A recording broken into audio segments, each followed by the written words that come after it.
Well, welcome back to another day of our Kit Tele Guitar Build. Today we are installing the Wilkinson WJN07 EZ-LOK Guitar Tuners. These things are freaking awesome, and they are so easy to install. And look at them. I think they look great. They look really great. They're really easy to put on. These things have got a 19-to-1 gear ratio. I'm a sucker for the high gear ratios.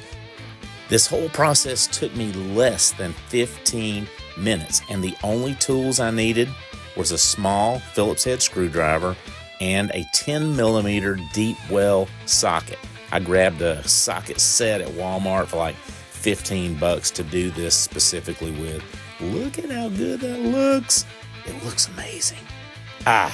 Looks so good. It is ready for the strings, and that's a whole nother story, but the strings, oh me. But with this EZ-LOK system, it is one and done. Hey, thank you guys for being here. I hope you enjoyed this. I hope you got something out of it. If you did like it, please like, comment, and subscribe to our channel. We would love to have you here on a regular basis. We're doing stuff like this all the time. Thank you so much. Have an awesome day.